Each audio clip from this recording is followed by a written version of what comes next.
বিসমিল্লাহির রহমানির রহিম। আসসালামু আলাইকুম ভাইয়ারা আপুরা, সবাই কেমন আছেন?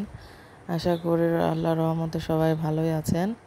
তো আজকে আমি সকাল থেকে ভিডিওটা শুরু করলাম। অবশ্য সব কিছু আজকে রান্না দেখাবো। তো এখানে আমি নুডলস সিদ্ধ করে নিয়েছি। এখানে তেলে পেঁয়াজ মরিচ ভালো করে ভেজে নিয়েছি। দিয়ে দিলাম 2টা ডিম। এখানে আমি সবজি ছাড়া চাউমিন রান্না করব। ছেলে মেয়ে সবজি খেতে চায় না, তো এখানে সেদ্ধ নুডলসটা দিয়ে দিলাম।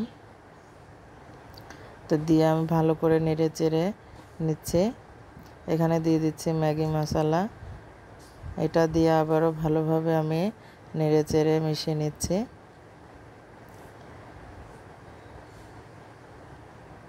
ভালো করে মিশিয়ে নিচ্ছি ডিমের সঙ্গে। আর এখানে দিয়ে দিচ্ছি টমেটো সস। এটা দিলে অনেক ভালো লাগে, সবাই সেটা জানে, এটা বলার কিছু নাই। তো এখানে নুডলসটা আমার রান্না হয়ে যাচ্ছে। তো অল্প অল্প করে একটু দেখানোর চেষ্টা করেছি যে আজকে কী কী রান্না করেছি। তো এই তো আমার নুডলসটা রান্না হয়ে গেছে।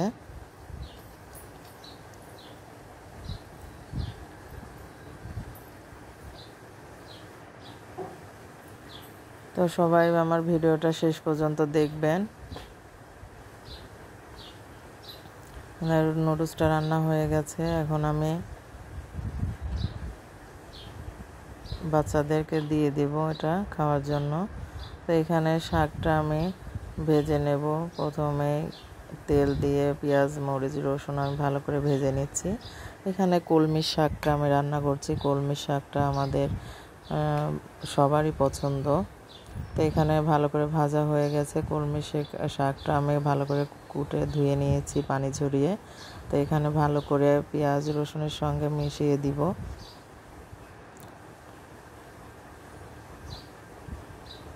এখানে সামান্য পরিমাণ মতো লবণ দিয়ে দিচ্ছি।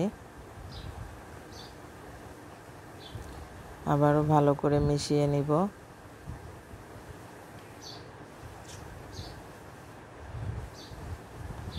ঢাকনা দিয়ে ঢেকে দিব সেদ্ধ হওয়া পর্যন্ত। একটু পরে পরে আমি নেড়ে দিয়েছি। দেখুন শাকটা অনেক সুন্দর হয়ে এসছে।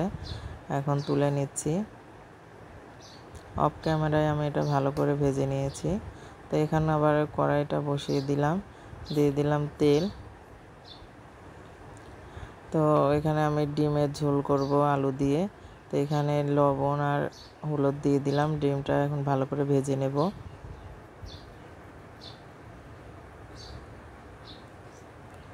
ডিমগুলো ভালো করে ভাজা হয়ে গেলে তুলে নিচ্ছি।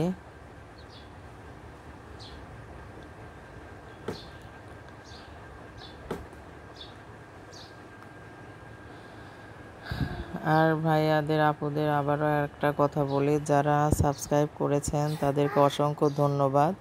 যারা সাবস্ক্রাইব করেননি তাদেরকে অনুরোধ করছি আমার চ্যানেলটাকে সাবস্ক্রাইব করে আমার পাশে থাকবেন। আপনাদের সহযোগিতায় আমি অনেক বড় হবে আমার চ্যানেলটা। আর ভিডিওটা ভালো লাগলে অবশ্যই লাইক কমেন্ট শেয়ার করে দিবেন। ভিডিওটা কেমন লেগেছে, রান্নাগুলো কেমন লেগেছে অবশ্যই বলবেন। তো এখানে আমি তেলে পেঁয়াজ দিয়ে দিলাম। ভালো করে পেঁয়াজটা একটু ব্রাউন করে ভেজে নেব। এখানে 2টা বড় এলাচ দিয়ে দিলাম।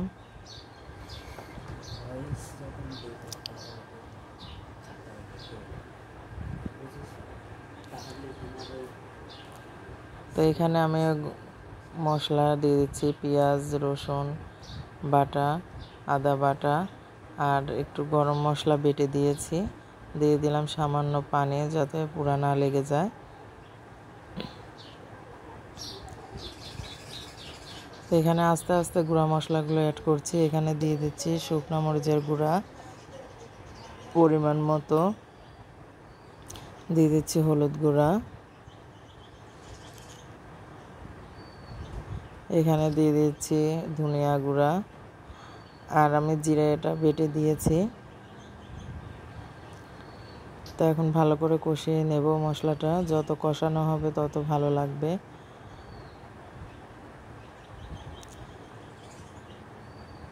তো আমি কষানোর সময় লবণটা দিতে ভুলে গিয়েছিলাম, আমি অফ ক্যামেরায় লবণটা দিয়ে দিয়েছি।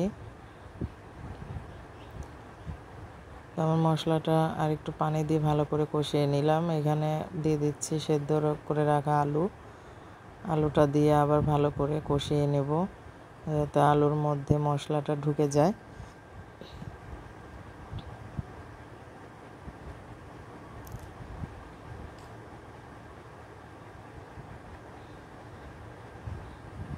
তো ঢাকা দিয়ে আবারও ভালো করে কষিয়ে নিলাম। তো তেল ছেড়ে দিয়েছে, এখন দিয়ে দেব পানি পরিমাণ মতো।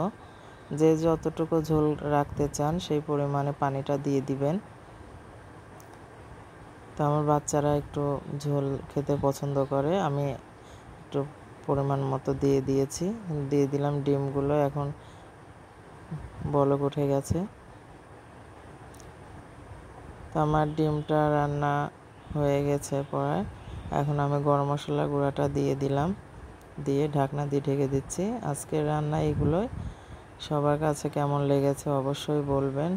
এতে শাক ভাজি, ডিম, সাদা ভাত, এগুলোই আজকের আমাদের দুপুরের মেনু। সবাই ভালো থাকবেন, সুস্থ থাকবেন। আল্লাহ হাফেজ।